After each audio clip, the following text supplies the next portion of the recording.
This is an Irreverent podcast. Check out irreverent.fm for shows from all our friends. Hello and welcome to Evangelical. I'm your host, Blake Chastain. This week's episode includes an interview with David Bazan and Brandon Vedder.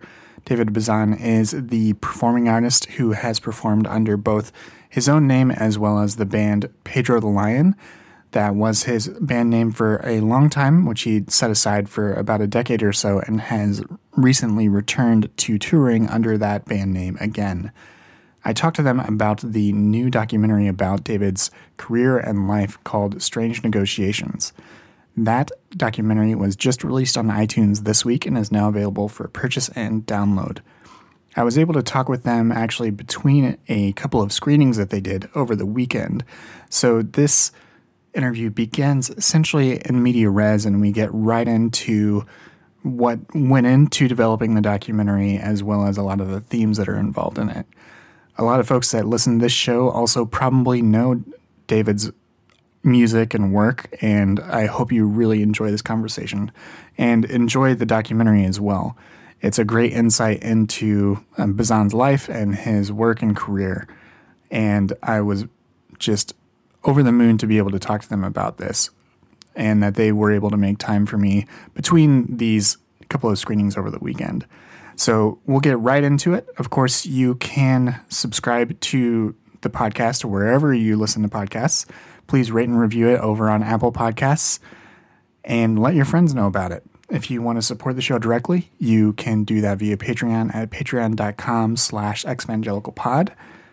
And you can also, if you are interested in advertising, I am beginning to open the show up to advertising, and 55% of the revenue from advertising will go to Brave Commons, which helps with LGBTQ students on Christian campuses. You can learn more about that on my website, exvangelicalpodcast.com. This interview was edited and produced by Jake Lewis. Thank you very much, Jake, for all your work on this. All right, let's get into it.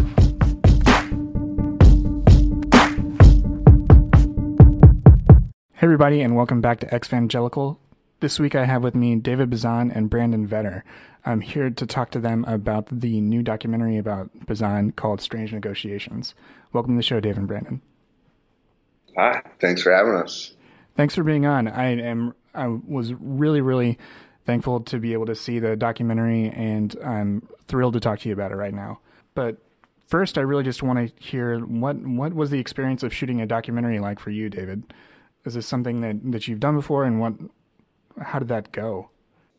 I don't think I haven't been a part of anything like this before.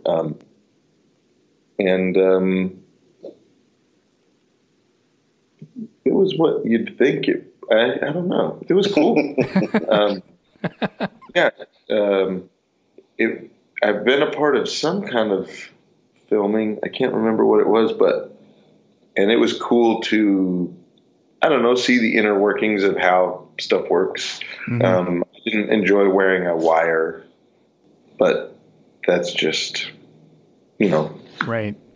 So how long did the shooting take overall for both of you? What did the actual principal photography, if I'm using that term right?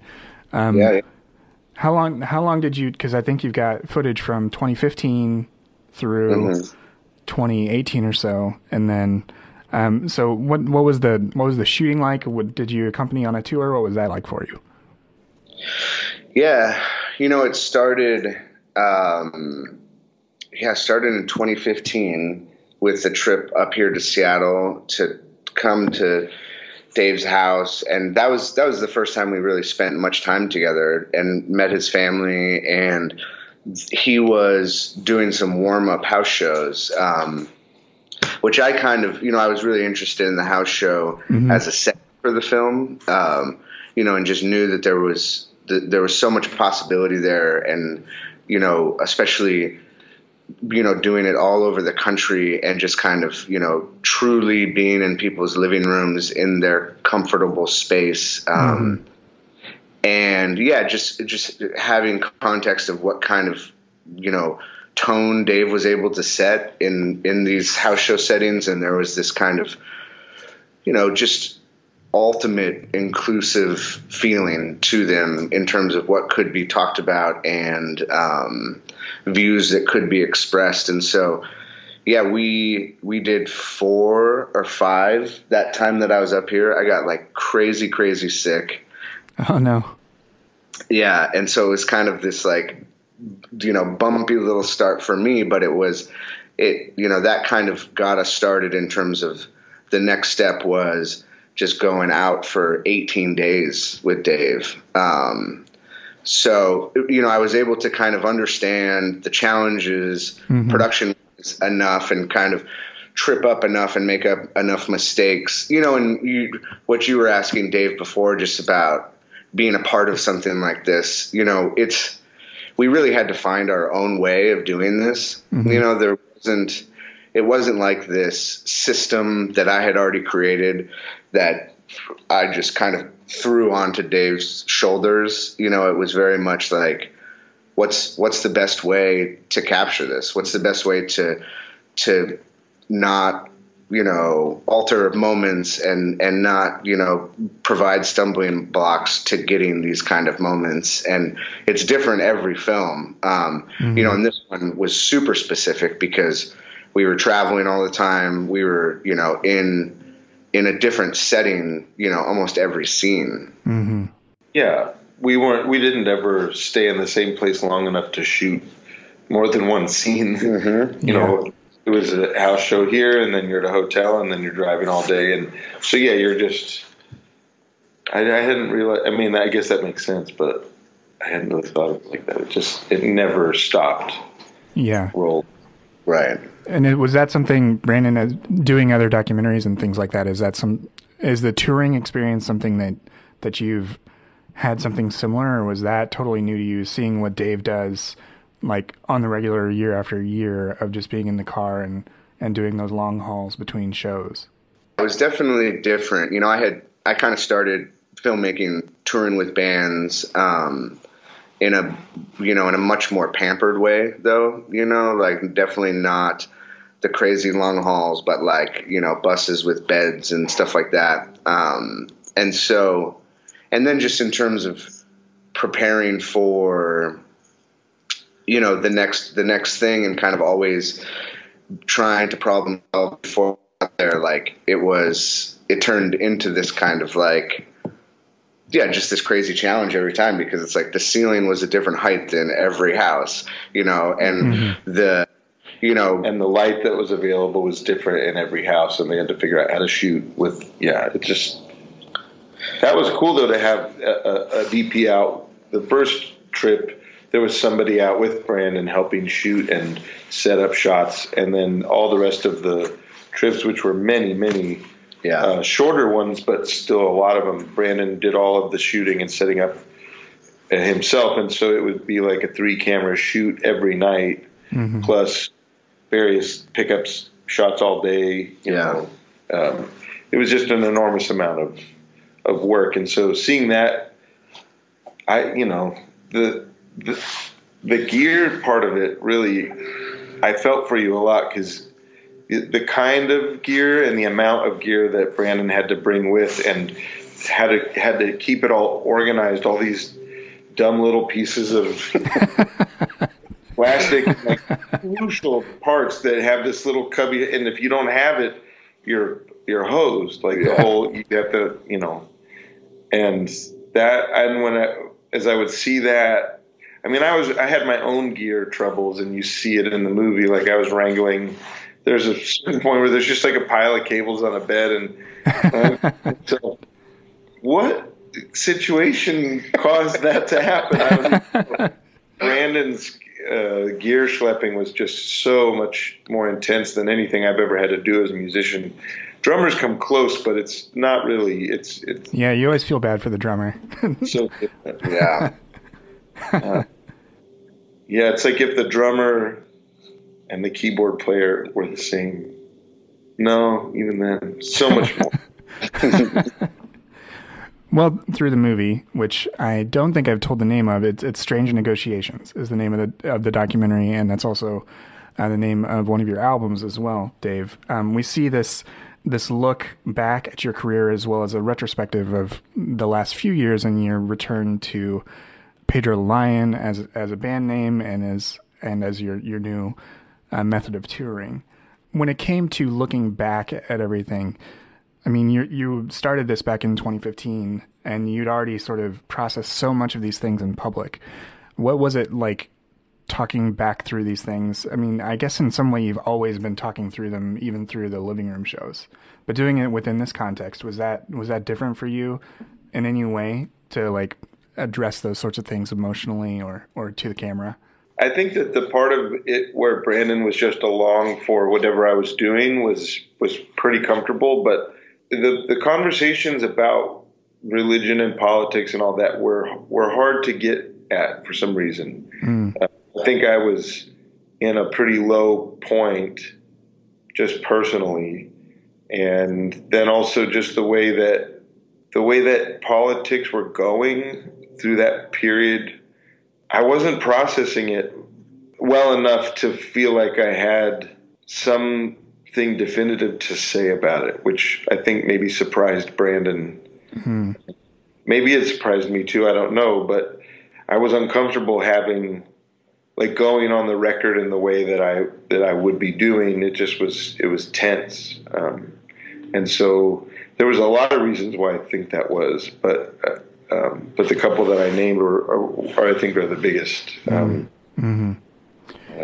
And Brandon, did you prior to doing this project, did you have any experience with this type of Christian culture, white evangelicalism or anything like that? Was that part of your lived experience, or was this sort of, you're seeing this and you're seeing what Dave has processed and what his fans have processed over time along with him and through his work?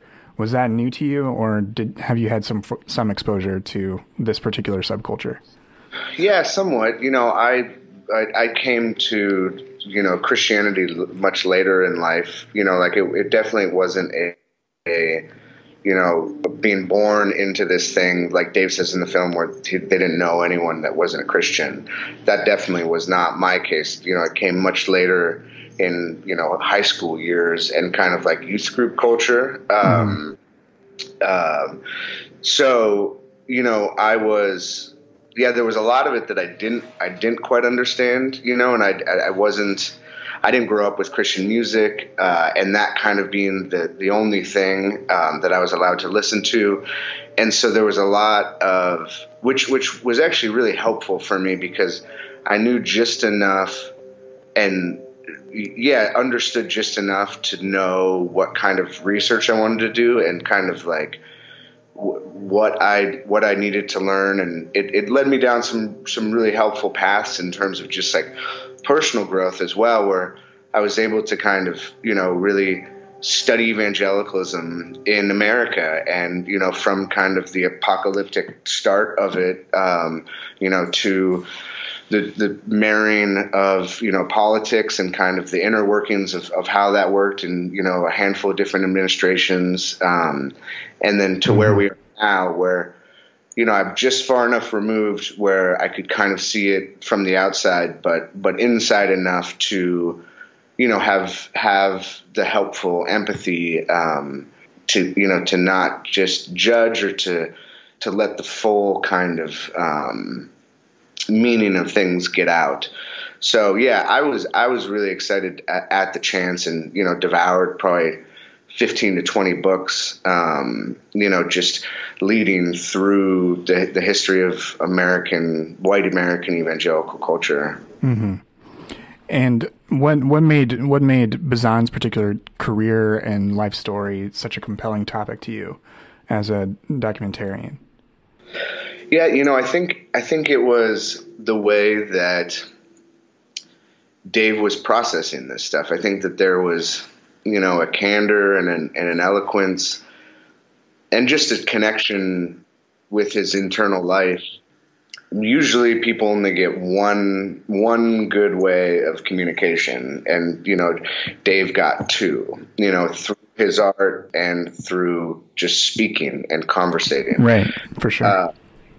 And that just kind of creates this really helpful balance of being able to put smoke in the room, you know, with music and art, and kind of create tonal feelings and deliver lines based on this kind of complex thing that art can do, you know, with your emotions, and then kind of just shine the stark, bright light of day on things with just, you know, saying things straight up.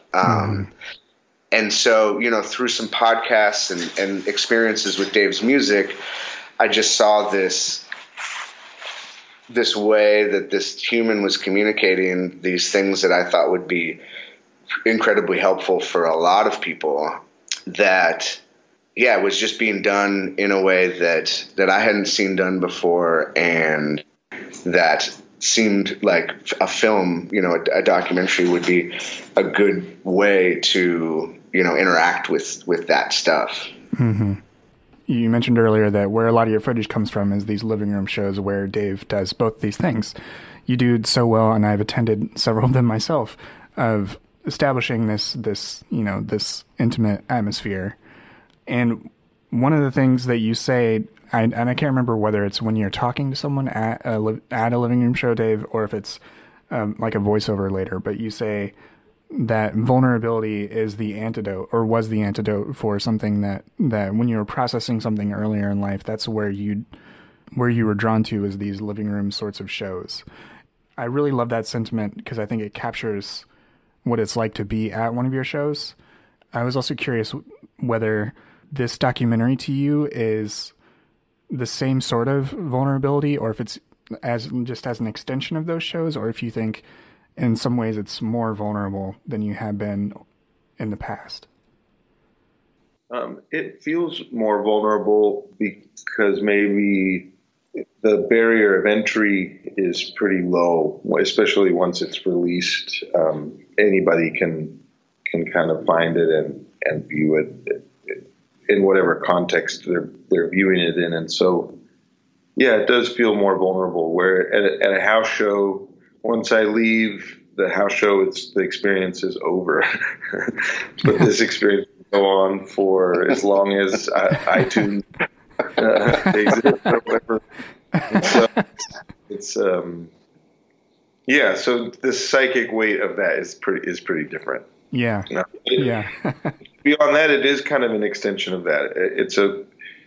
It's me having a meandering conversation about these kind of pillars of society, and the way that I've always been interested in that, and I've always steered the conversation toward those things if I was talking to somebody, or I would be curious about them. And that's how my music has gone, and that's how this rendering of my my journey has gone. And so they do feel connected, and like their expressions of, this is an expression of what I was doing, and the tone of it.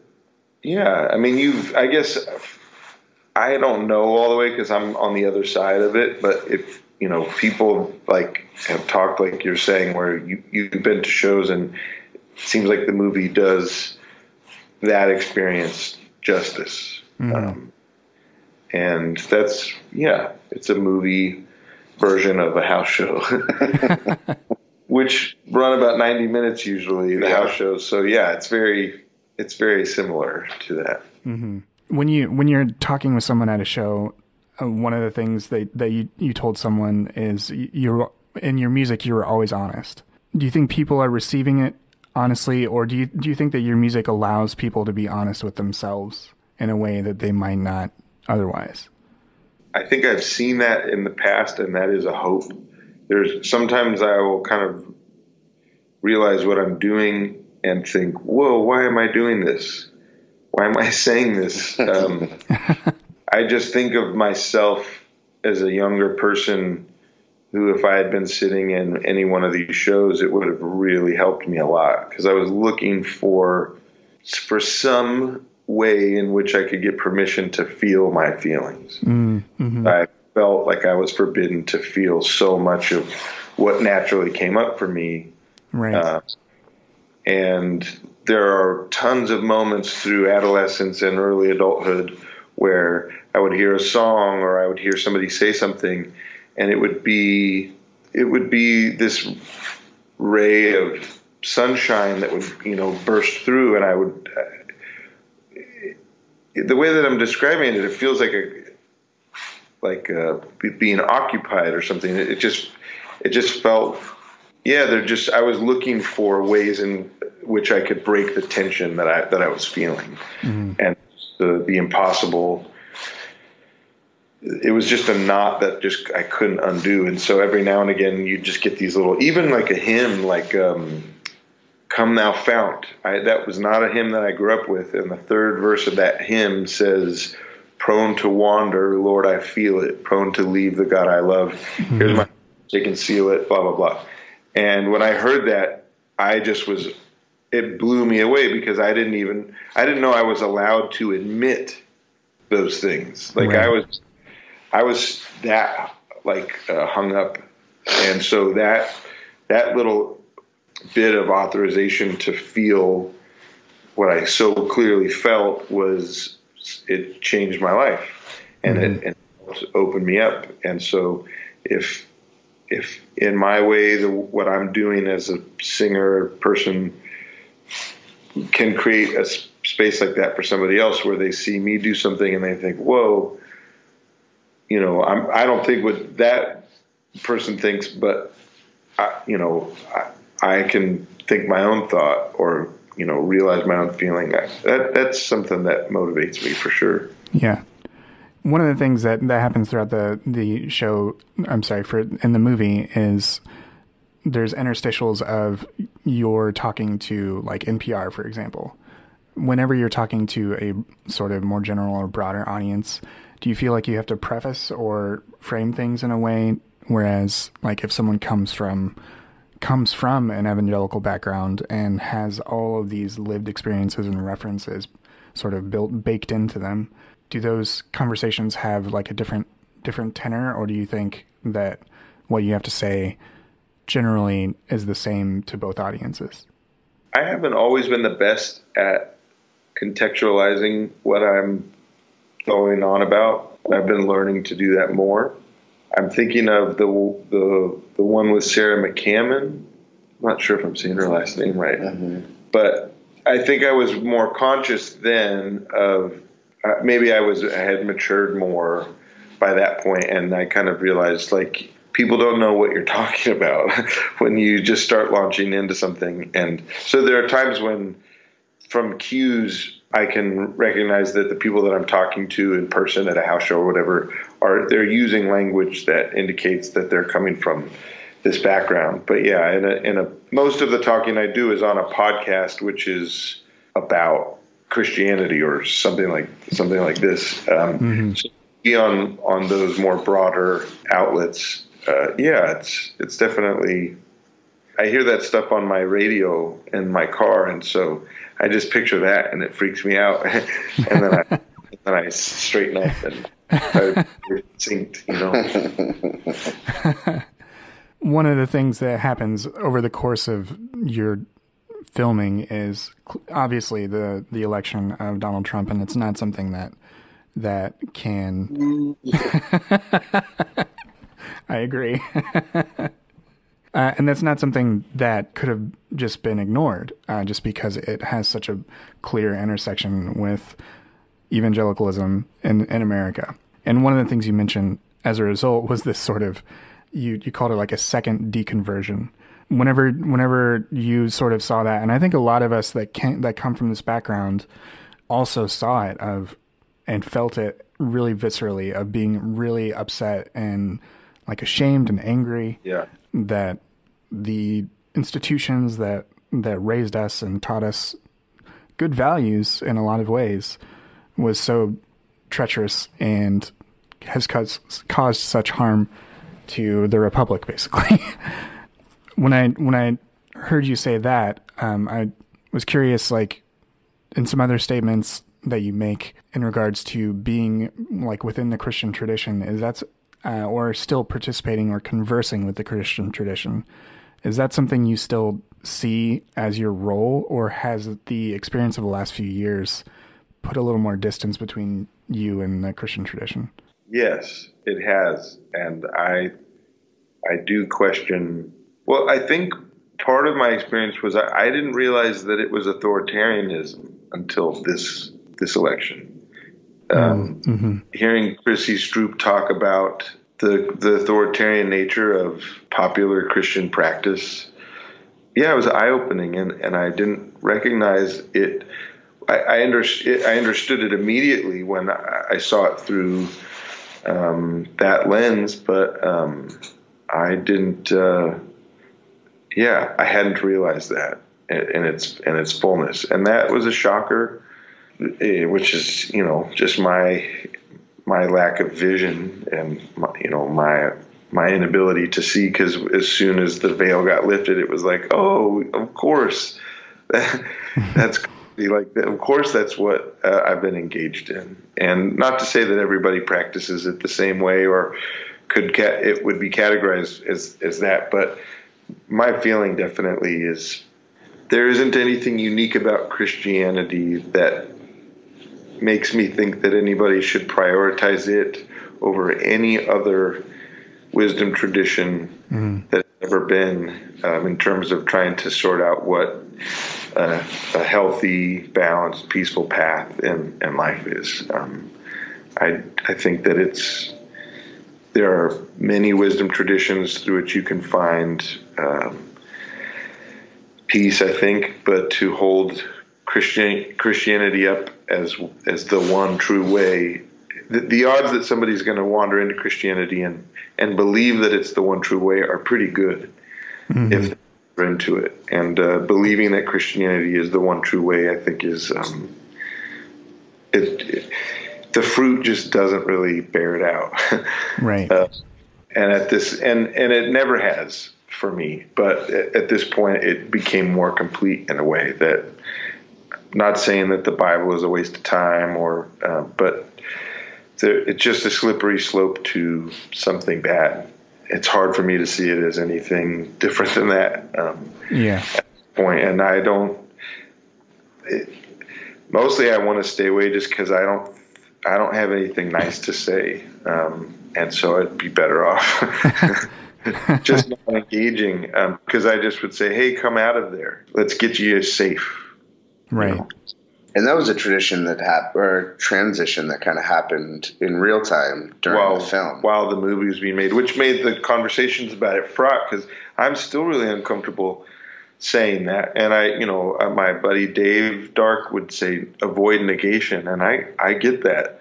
But I just see the way that Christianity, and I mean Christianity, I mean white evangelicalism specifically, sure, but it makes self-acceptance almost impossible. I haven't really run into a version of Christianity that I've heard about that.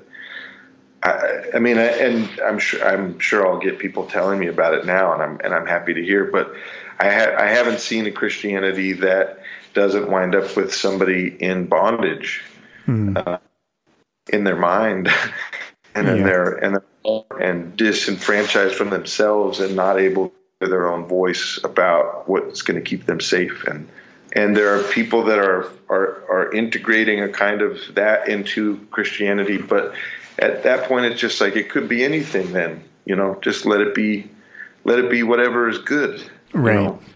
Christianity has a way of insisting that it is the one true way, and people can kind of be cool about that, but when it boils down to it, that's what it says. That's what it says.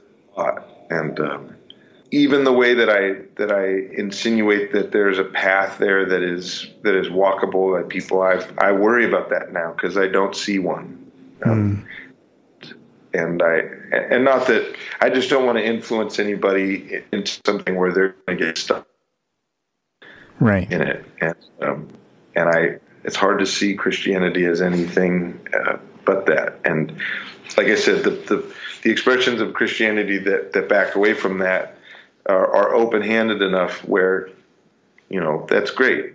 Then they're not insisting that this is the one true way to salvation or whatever. Because I We just need to plant gardens that produce the fruit we want. What happens after, I just don't think we can know about or should make plans based on hypotheses. Yeah. Yeah. There's a mess here, and we have to start cleaning it up, and it's a physical process. It's a debt, and just any other mission but that just seems so off to the side of what needs to happen. So yeah, I have much less interest in Christianity, watching it from afar. I'm further away from it than I've been, and even on social media, when I see things about it, I usually just start muting stuff because what's going to happen. Yeah. I'm tired of watching the same car crash over and over again. Yeah. Yeah. And your music has sort of, it's engaged with politics and has had, at least within evangelicalism, like sort of had that minority liberal approach. I discovered your music when I was like on the campus of Indiana Wesleyan, which had no college Democrats. It only had college Republicans. And so like hearing Backwoods Nation, was like sort of revelatory. Then listening later to the album Strange Negotiations, now I think of your track People as actually fairly like prophetic in a way of it, identifying the lyrics of "Then your eyes turned green and you broke the machine." That just for me sort of encapsulates what I think a lot of us felt in those weeks and months after the 2016 election, of trying to process, like in a lot of cases, how our elders and other people that remain in evangelicalism behaved. Yeah. After the financial collapse, the way that people started talking again, you just knew they were setting it up that there was just more chicanery coming, and there was.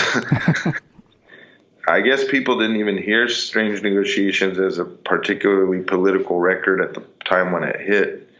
I didn't really realize that because it seemed like it was all politics to me. Yeah. Mm. And then now I think it maybe reads a little bit more that way, but.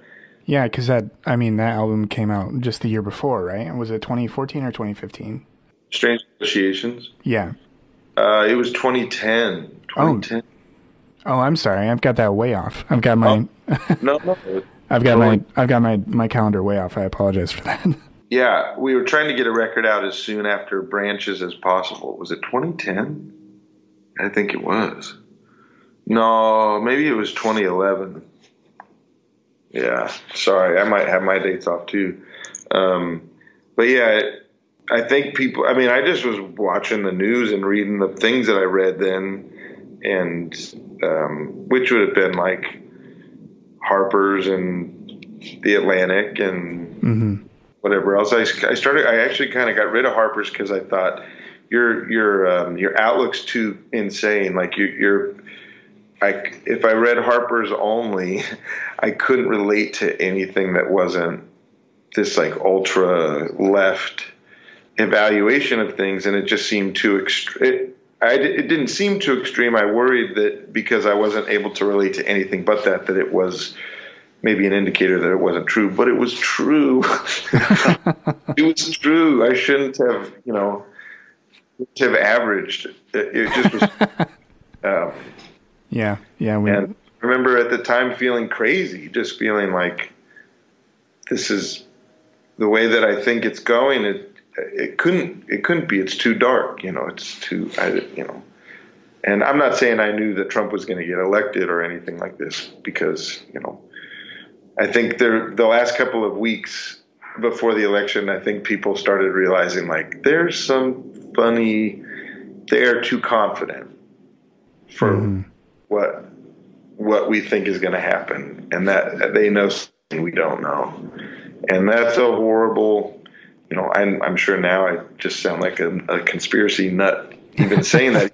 We all know what happened, but you're just watching it thinking like they're either going to be the dumbest, the biggest boobs on the planet, or they're going to, or they know something and they knew something. Dang It was it. a little bit of both. Well, I think that they knew that this was the line that you would follow. You just be the biggest dum-dum ever, and and so long as you have no shame and no one can call you on the carpet because you just refuse to be accountable, you just are the slipperiest. What are those wet willies? Yeah.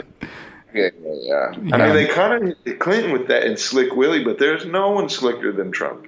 He cannot be pinned down because he doesn't have the mental fortitude to even do it. To play by the rules that everyone else is. Like it's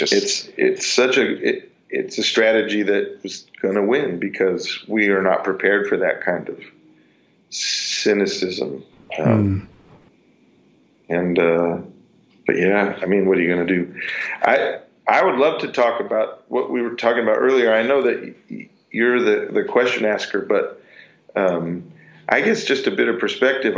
Part of why I stay away from Christianity is because I just can't find any part of it that doesn't make me cringe. But I know there must be wings of it that are doing okay.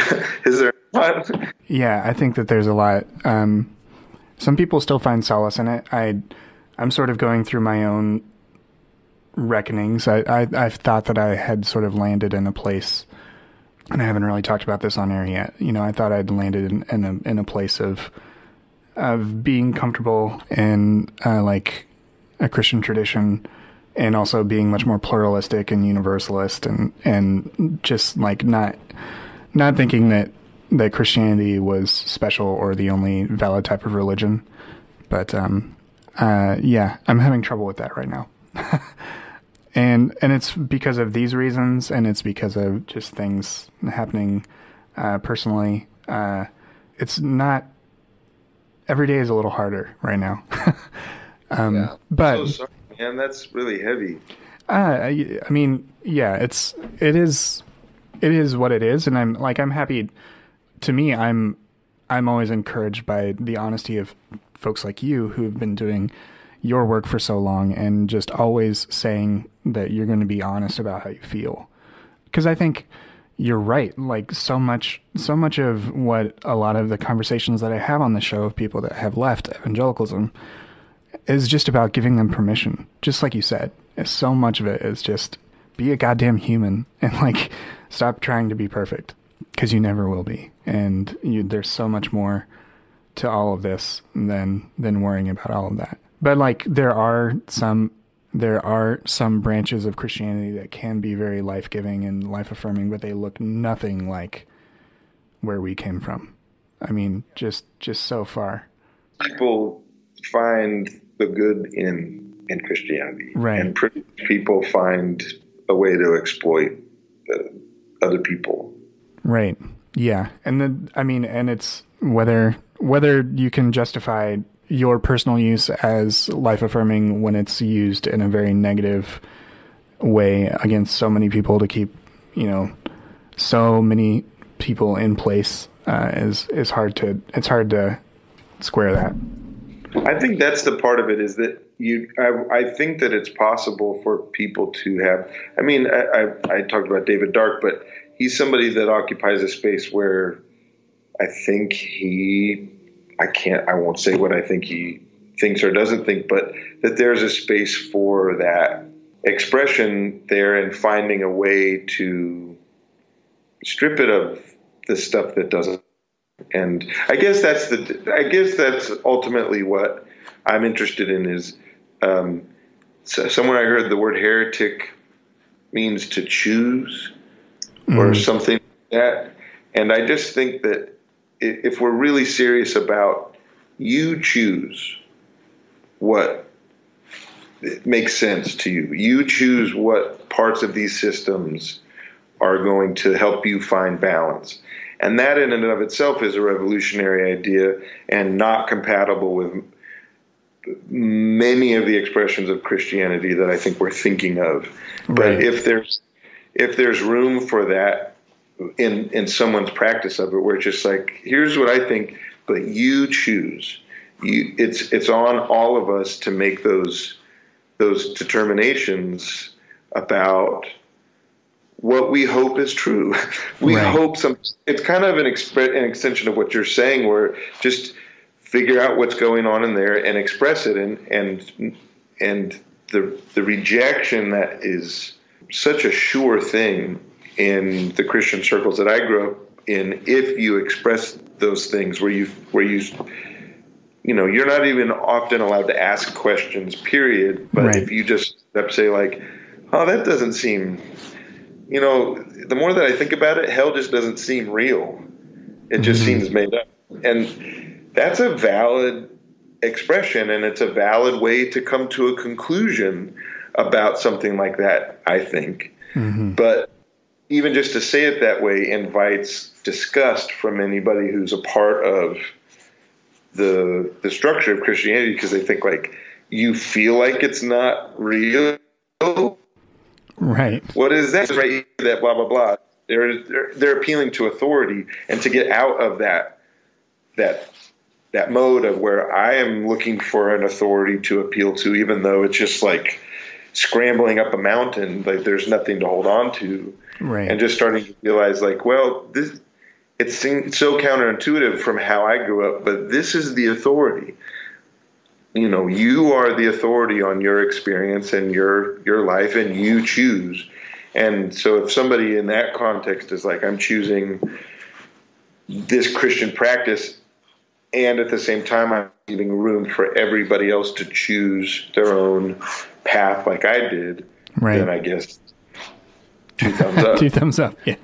That's when you find, but it's the part of denying people their autonomy, their autonomy and their consciences, denying people a relationship with their own conscience that is trustworthy, because that's how it went. My conscience one thing, and they said no, the Bible says something else, and then I have to negotiate with my conscience and basically deny my own conscience in situations where it created enormous tension. And being able to bring all those things back online and hearing my own conscience as the authority for my own actions and outlook that it really is, has been a very difficult process, and one I'm still in the weeds with sometimes, where I just have so much self-loathing, and that causes just this rift. It's just debt upon debt with oneself. And so I guess that's where I went on and on about this. And maybe we can push our time if we have it. But it's why it was difficult to talk about Christianity in the movie, and why it's difficult to talk about it now. Yeah. Because I'm still trying to escape aspects of it. And when I see other people express all the various things that people are prone to express about their Christian faith, I just see all of the traps that I fell into, and it's hard not to see anything but this. But I know that we're just in a crisis of the misuse of this wisdom tradition that is 2,000 years in running. I mean, I think that the misuse of it, part of it is the creeds and the canon and other things. I think that there's more that we have to learn about the history of this wisdom tradition that has blocked out by Constantine and everything that came after. But so just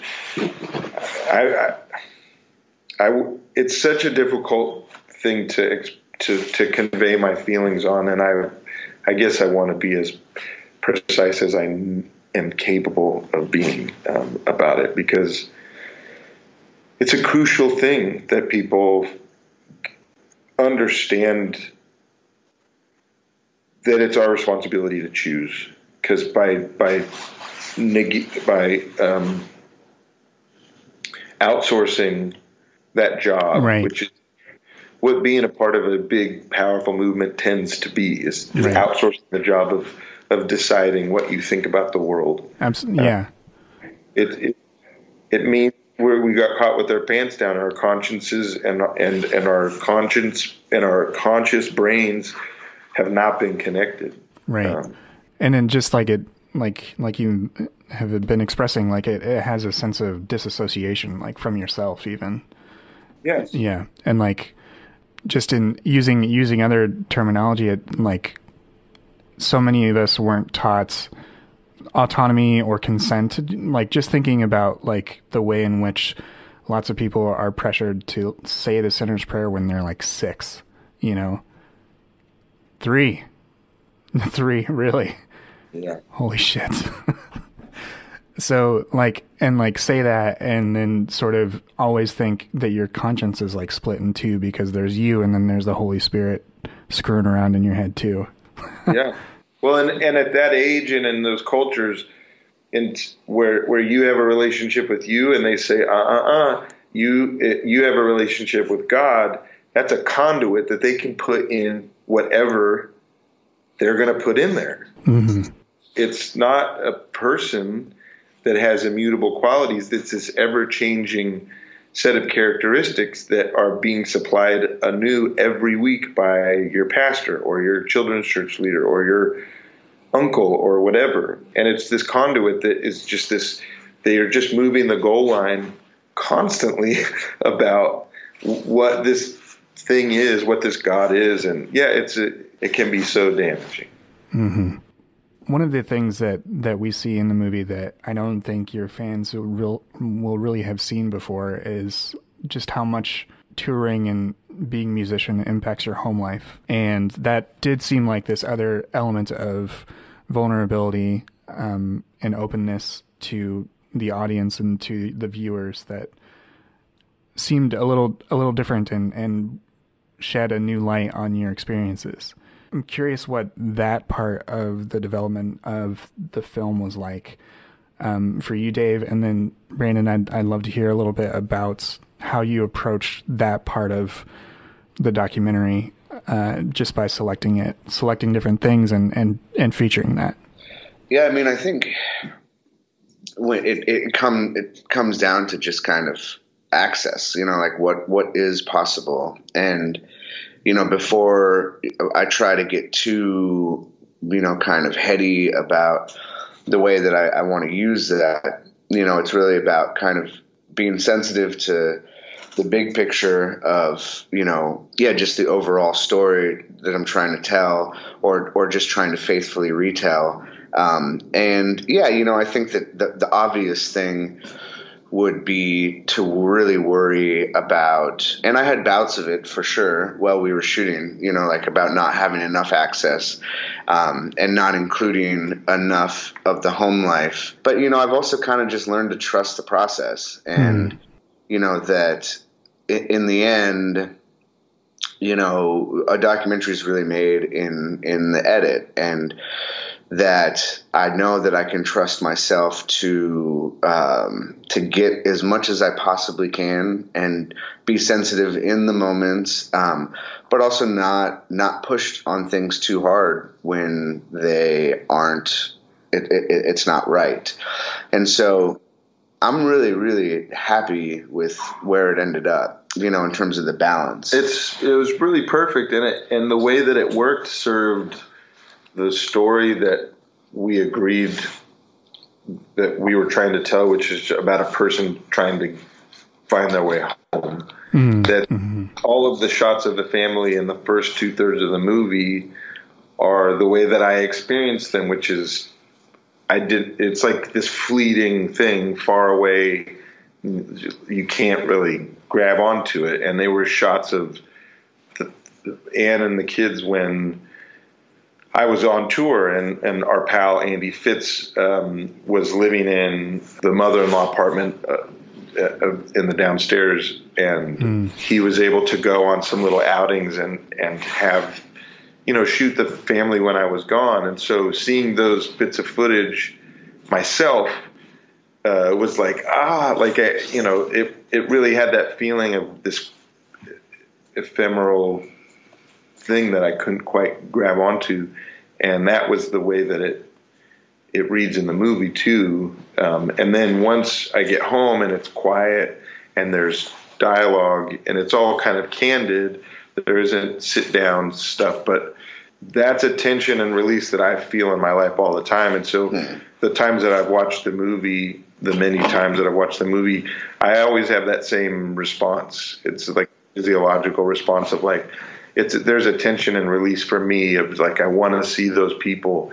And then when we get to just have, when we're leaving the baseball game and it's just this kind of casual parade of people that, are in the same little group together.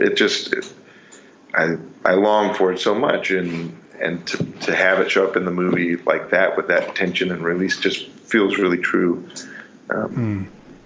And that's probably, I think it's my favorite part of the movie really is the overall arc of, you start by sort of talking about how much of your son's life you missed because you had to do these living room shows.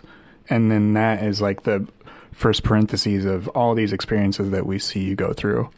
And then the end is you developing a way so you can be home more.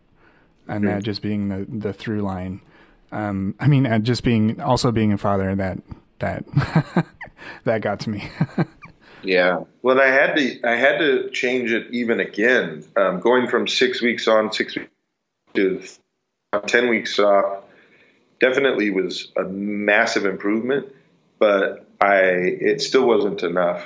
And so I've changed it again where for more or less I'm going to be home for 9 months. The idea is that we're going to plan for me to be home for the whole school year and do all of the touring in the summer.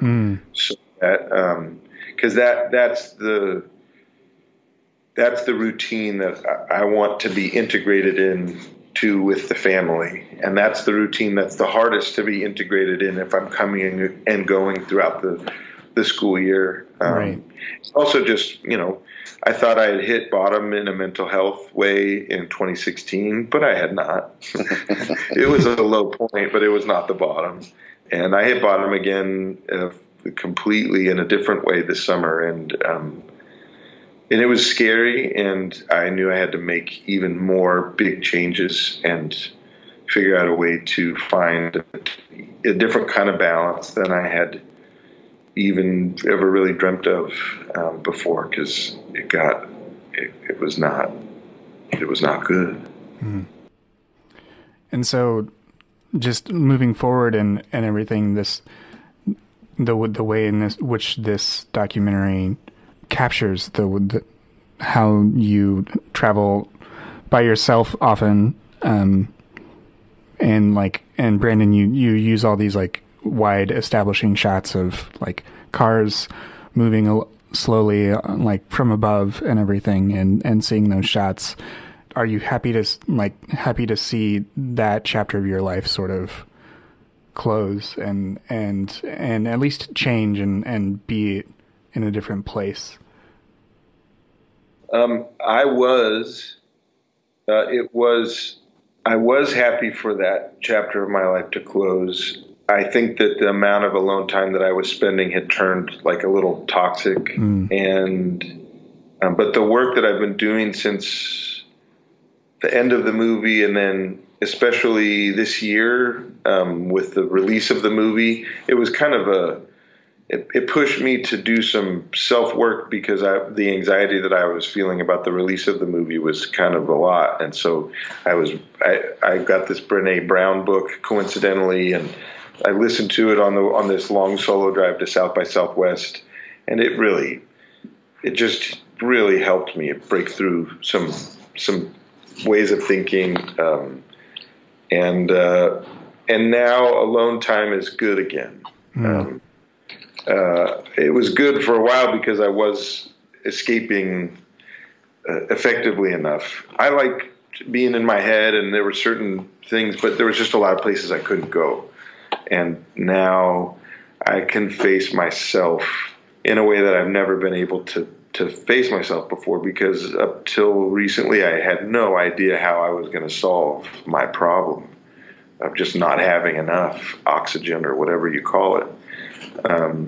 And now there's more ease there, and I can face myself because I do have a hold of I am on a path that everybody here believes is getting me to where I want to go. And so that means that I can, alone time is fantastic now. And so I've been doing a little bit more of it, but also band stuff. I love doing things on that scale too. There's still a way that I find myself isolated on the road in a group, and I'm trying to figure that out. I don't know why it goes that way. And part of it, I think, is I've got some leads. There's 5 more detectives working on the case. They got us working. But I don't really know. Like, there's still some things that I'm trying to figure out. A lot of it has to do with just my discomfort of being the boss, and the fact that I don't have the kind of relationships in my regular life that I need to sustain me. And so I look for friendship and work relationships in a way that is sabotaging. And while I think I'm doing way better in that department, I'm sure there's still a lot to go because I don't really have those. It's solved in my sort of personal life. Gotcha. So the answer to that question is the transition that I'm excited about is being less at odds with myself, more at peace, and more able to interact and sit and be nice to each other and see each other and love each other, the inside each other. Right. That's the part that's great, and that helps. Band touring and solo touring makes them both quite a bit better. The movie has helped with that. Writing Phoenix helped with that. Yeah, I'm trying to only do things that help with that. That's great. So we're doing this podcast. Thank you for adding that to the list. So what's next? What's on the horizon for the documentary as well as for the band Pedro the Lion? The movie has been screening throughout the country. Just screened here in Chicago this week, and it comes out on the 19th as a digital release, correct? Yep, on iTunes. Yeah, I think it's so exciting in the way that people kind of interact with media. It's been really fun to bring the film out in these live settings and a lot of kind of house show type environments. But realistically, this is a pretty personal thing for a lot of people, and the way that they interact with music and the way that, I don't know. I think it will have a really kind of personal, exciting place being watched at home. Or on someone's phone, or computer, as it were, on their watch. Yeah. That's right. Yeah, just staring at the list. Tears streaming down the face. As long as they have headphones, that's all. That's how you intended it to be seen, right? On a little for you. On a postage stamp. But yeah, so I'm really excited about that. I'm excited about kind of it being out of our control, like I've still been shepherding it to a certain extent by doing these screenings and framing it in a certain way, which I'm just couldn't be more excited about, letting my hands off the wheel and, just like letting it do what it's going to do with people. And, hopefully people dig it and find it helpful and share it. And, the idea is that, I hope that it has the opportunity to transcend, just being kind of like a music doc or something like that, that people can really engage with it on a different level as, Dave's music kind of has transcended that, demands that. Yes. So yeah, that's kind of what's next is, just letting it get out there. Yeah. Yeah. And there'll be a new Pedro record in the spring. Wow. And a bunch of house show tours to support that record. We're not going to go back to clubs this year. Next year we'll play club shows again, but we're going to do like a every other year thing for a minute and do house shows awesome. on the odd years or whatever. And I'm really excited about it. Some of the production stuff that we've messed with at clubs, we're going to try to bring. It'll be a pared down group. The record is sounds a bit more like Care or Blanco, but with electric guitar too. And so we're going to be presenting it in a more stripped down setting, but with some video and some other things too in the house show setting. So I'm excited to kind of bridge that stuff. House Show 2.0. House Show 2.0. Well, I think the documentary was wonderful to watch. I think there's a lot for people to latch onto, both emotionally and thematically. And I'm so thankful that you both worked on it and appeared in it, and that people have this as something to refer to if they want to learn a little bit more about your music and why it's so important to so many people, because it is. I mean, even for myself, like it was one of those things that gave me permission back when I needed it, and that meant the world to me. So I'm really glad that this is out there, and I think that a lot of people will need to receive it. And I'm excited along with you to see how people receive it. And thanks. Thank you so much for talking to me. I know that you're in between things right now, and I'm just so thankful you took the time to chat with me for a bit about this film. And if there's any other things you want to plug, either socials or whatever else, feel free to, because I'd love to send people your way. Yeah, I mean, I think people know how to find it. It's name of the film is Strange Negotiations, and you find all the channels, and that's going to be the easiest way to kind of stay up on things. Yeah, I'm not good at that.